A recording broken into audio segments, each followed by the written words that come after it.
से हाफिज सईद की हवालगी के मुतालबे पर क्या ये खुदा ना खास्ता दहशतगर्द है। मोदी गरूर के नशे में कहने कि इतना चूर हो चुका है। और हिंदुस्तान की इदारों का हिस्टोरिकल पर्सपेक्टिव भी है और वो सिर्फ मोमेंट में सर्वाइव नहीं करते।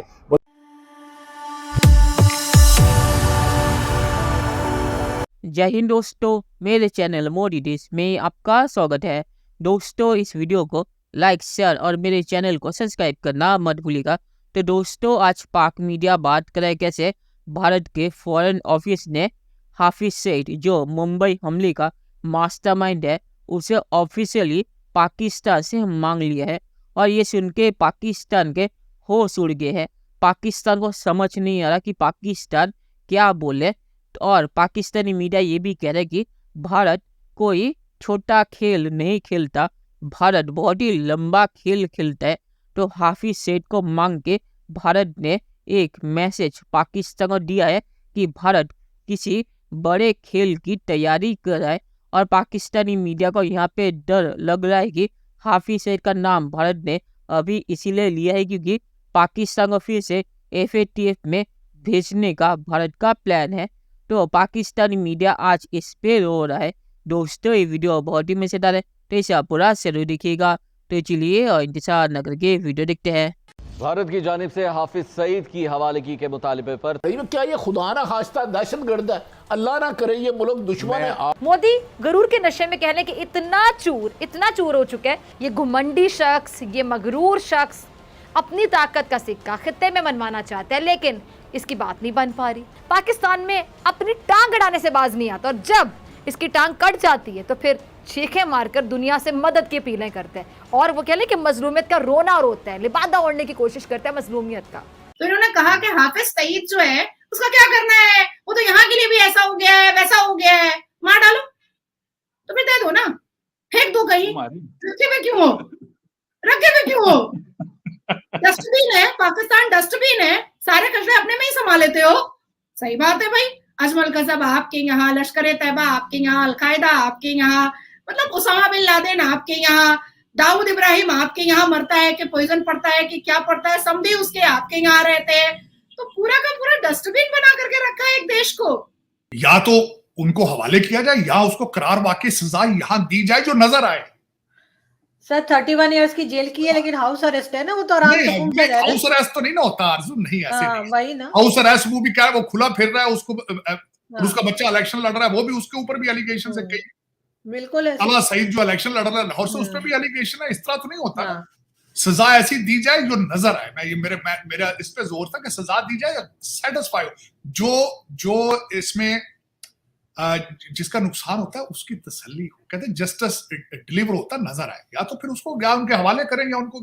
इस तरह तो नहीं ना कि वो दंदनाता फिर रहा है और आप हंसते फिर रहे हो, जुलूसों में तकरीरें करते फिर रहे, ये तो कोई बात ना होगी।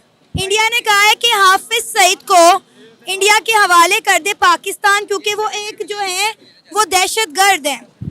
सबसे बड़ा जो इंडिया जो है ना वो खुद दहशतगर्द है। आपने कनाडा का देखा, आपने अमेरिका का देखा। कनाडा के वज़ीर आज़म ने खुद यानी कि ना उनको ना दहशतगर्द बनाया, तस्लीम करवाया अमेरिका के हाथ, क्योंकि अमेरिका भी मान चुका है कि जो सबसे बड़ा दहशतगर्द है वो इंडिया खुद है। अमेरिका के साथ तो इंडिया के बड़े अच्छे ताल्लुकात हैं, ठीक है, वहाँ सारी इन्वेस्टमेंट कर रहा है इंडिया के अंदर अमेरिका। फिर कैसे साबित कर दिया उन्होंने दहशतगर्द? तो वो लोग हमें कहते हैं। सर आगे आइएगा। इंडिया ये कहता है कि जब तक पाकिस्तान दहशतगर्दों को सपोर्ट करना नहीं छोड़ेगा, पाकिस्तान से दहशतगर्दी खत्म नहीं होगी, हम पाकिस्तान के साथ पुरअमन बातचीत नहीं कर सकते। मैडम, बात यह है कि अमेरिका ने IMF के जरिए सारी तो सैंक्शंस लगाई हुए हैं पाकिस्तान पर, और जो हाफिज सईद साहब का इदारा वो उनको जो सपोर्ट होती थी, अवाम देती थी पैसे, चंदा वगैरह, वो भी उन्होंने बंद कर दिए सारे। ये देखिए, ये बिल्कुल झूठ है, बिल्कुल झूठ है। इंडिया सबसे बड़ा दहशतगर्द है, और उसने ये देखें कश्मीर में जो दहशतगर्दी की है। मेरी बात सुने, पाकिस्तानियों के कहने से ये बात कोई नहीं मानेगा कि इंडिया एक दहशतगर्द मुल्क है, क्योंकि पूरी दुनिया जो है वो इंडिया के साथ ट्रेड कर रही है, पाकिस्तान के साथ नहीं कर रही। क्यों?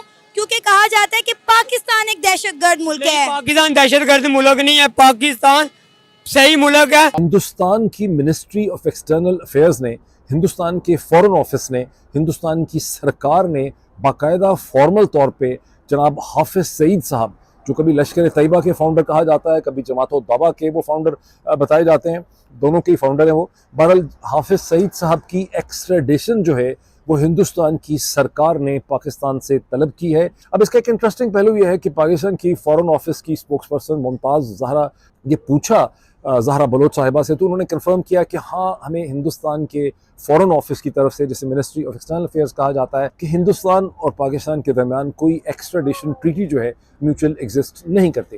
बिल्कुल सही कहती हैं मुमताज़ ज़हरा बलोच साहिबा पाकिस्तान फॉरेन ऑफिस से कि ट्रीटी तो डेफिनेटली एग्जिस्ट नहीं करती, लेकिन फिर मुमताज़ ज़हरा बलोच साहिबा को ये भी पता होगा कि ministry of external affairs Hindustan को भी पता है कि हिंदुस्तान और पाकिस्तान के दरमियान ऐसी कोई म्यूचुअल ट्रीटी जो है एक्सचेंज की वो एग्जिस्ट नहीं करती। फिर सवाल यह है कि उन्होंने इस किस्म की दरख्वास्त और एप्लीकेशन क्यों डाली है, और वो सोच समझ के ही काम करते हैं।